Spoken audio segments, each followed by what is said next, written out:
Welcome to NS kitchen. இன்றைக்கி நம்ம NS கிச்சனில் ஈவினிங் ஸ்நாக்ஸ் கேசரி ரவா கேசரி எப்படி செய்யலாங்கிறத பார்க்கலாம். பசங்கள்லாம் வீட்டில் இருக்காங்க, ஸோ ஸ்நாக்ஸ்க்காக கொஞ்சம் செஞ்சு தரலாமேன்னு சொல்லிட்டு ட்ரை பண்ணுறோம். பார்க்கலாம். நான் வந்து ரவா கேசரி செய்ய போகிறேன். இதாட்டி 2 டம்ளர் 2 கப் வந்து ரவா எடுத்துருக்கேன். அது ஃபஸ்ட்டு நல்லா வறுத்து எடுத்துக்கலாம். நல்லா சவக்காமல் வறுத்து எடுத்துக்கலாம்.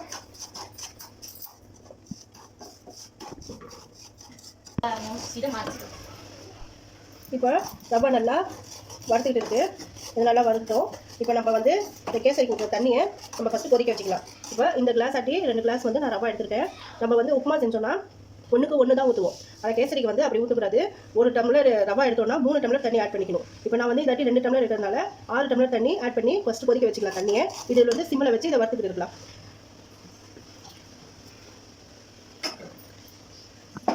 6 டம்ளர் ஆகுது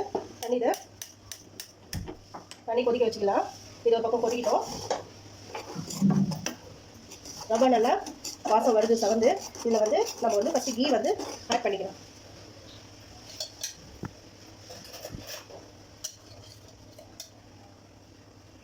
ரெண்டு டேபிள் ஸ்பூன் கீ ஆட் பண்ணிக்கலாம்.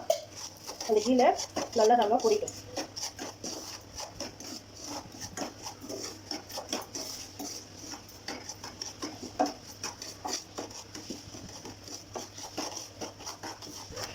இது நல்லா வறுத்துட்டு இருக்குது. ரவா நல்லா இருக்கும், நெய்யில் வறுத்துருச்சு.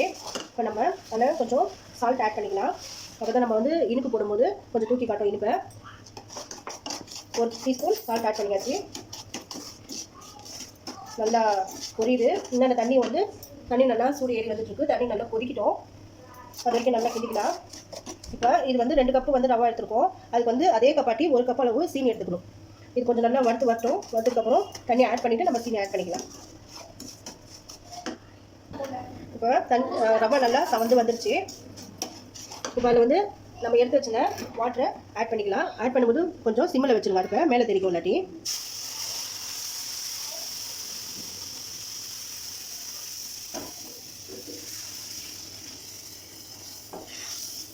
அதில் வந்து நான் கொஞ்சம் வெந்நீரில் ஆட் பண்ணி வச்சேன். கலரையும் கொஞ்சம் கலந்துக்கிறேன். கேசரி கலர்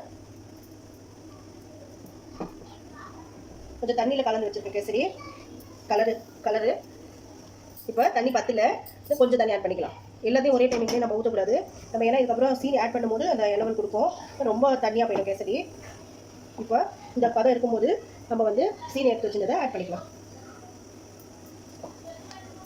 இப்போ சீனி வந்து நல்லா கிண்ட நல்லா வந்து லெவல் கொடுப்போம்.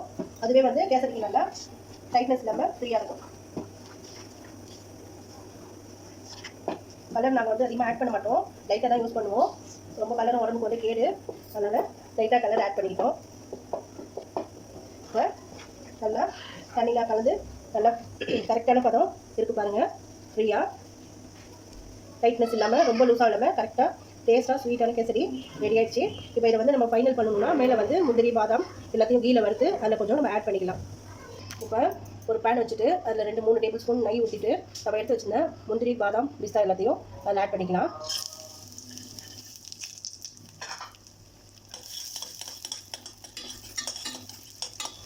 நல்லா வறுத்தோம்.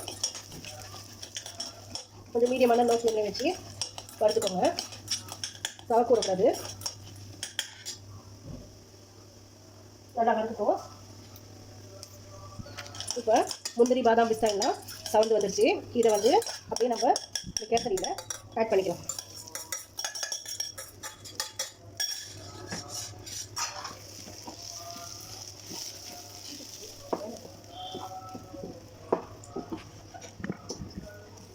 எல்லாத்தையும் நல்லா கிளறி விட்டுக்குவோம்.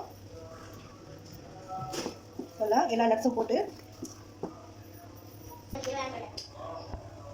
இப்போ சூப்பராக கேசரி ரெடி ஆகிடுச்சு. எல்லா நட்ஸும் போட்டு பசங்களுக்கு கொடுக்கலாம், நம்மளுமே சாப்பிடலாம். நான் வந்து 2 கப்புக்கு 1 கப்பு சீனி போட்டிருக்கேன். நீங்கள் ஸ்வீட் இன்னும் கொஞ்சம் உங்களுக்கு கூட வேணும்னா இன்னும் 1 கப்பு நீங்கள் சேர்த்து ஆட் பண்ணிக்கலாம். நல்லா இருக்கும்.